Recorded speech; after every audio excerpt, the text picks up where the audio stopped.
மத்தேயு 11வது அதிகாரம் மிக மிக முக்கியமான அதிகாரம். அதில் தான் ஆண்டவராக இயேசு கிறிஸ்து டெமான்ஸ்ட்ரேட் பண்ணுறாரு. எதை டெமான்ஸ்ட்ரேட் பண்ணுறாரு? ஒவ்வொரு தேவனுடைய பிள்ளைக்குள்ளேயும் தேவன் எந்த அளவுக்கு வல்லமையை வைத்திருக்கிறார் என்பதை அதை ஏற்றுக்கொள்ள வேண்டும். 12 சீஷர்களும் அறிந்து ஏற்றுக்கொள்ள வேண்டும் என்பதற்காக ஒரு அத்தி மரத்தையே பட்டு போக பண்ணுகிறார். ரைட்? எப்படி பட்டு போக பண்ணுகிறார்? ஜெபம் பண்ணி அல்ல, ஆண்டவரிடத்தில் விண்ணப்பம் பண்ணி அல்ல, பேசி. அடுத்த நாள் அப்படியே ரிட்டர்ன் ஆகிறாங்க. பேதருக்கு ஒரே ஷாக்கு. மாஸ்டர், ஓ ஆண்டவரே, நீ சொன்னபடி இந்த மரம் பட்டு போயிற்று. அருமையான தேவர்களே, நம்முடைய செய்தியை கேட்கிற நீங்கள் அற்புதம் நடக்காமல் இருந்தால்தான் நீங்கள் அதிர்ச்சி அடைய வேண்டும்.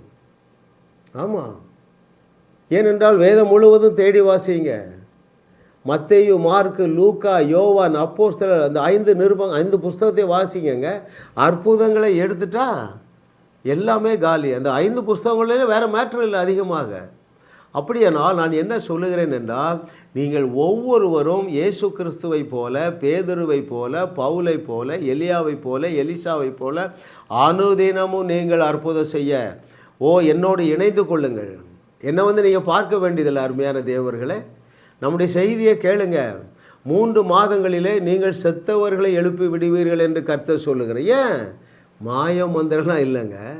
நீங்கள் என்னவாக இருக்கிறீர்கள் என்பதை நீங்கள் அறிந்து கொள்ளுவீங்க. ஆமாம், இயேசு சொன்னார் அல்லவா, அதிகாரத்தையும் வல்லமையும் கொடுத்துட்டேங்கிறாரு.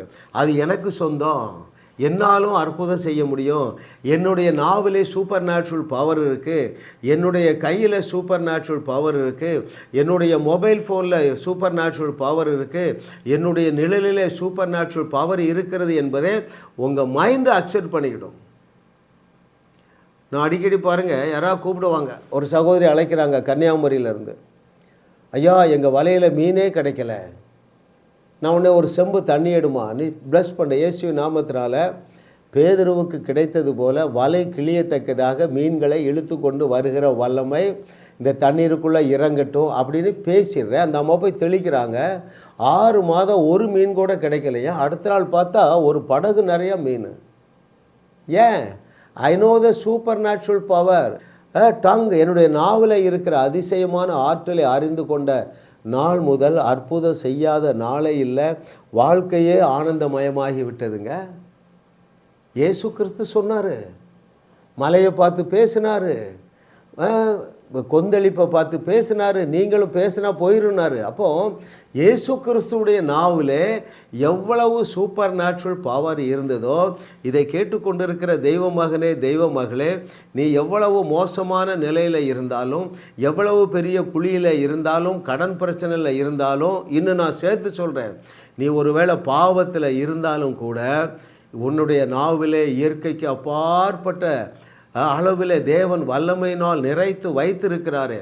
அந்த பாவ எண்ணத்தை பார்த்து பேசு, அப்பாலே போ சாத்தானே, பாவ எண்ணத்தை கொண்டு வர்ற பிசாசு அப்பாலே போ என்று சொல்லி பேசு.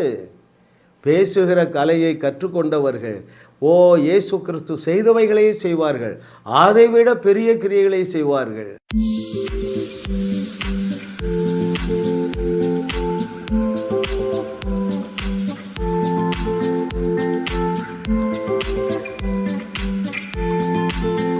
ஜாஸ் மினிஸ்ட்ரீஸ் யூடியூப் சேனலில் தொடர்ந்து செய்திகளை கேளுங்கள், சப்ஸ்கிரைப் செய்யுங்கள், வீடியோக்களை லைக் செய்து பலரோடும் பகிர்ந்து கொள்ளுங்கள்.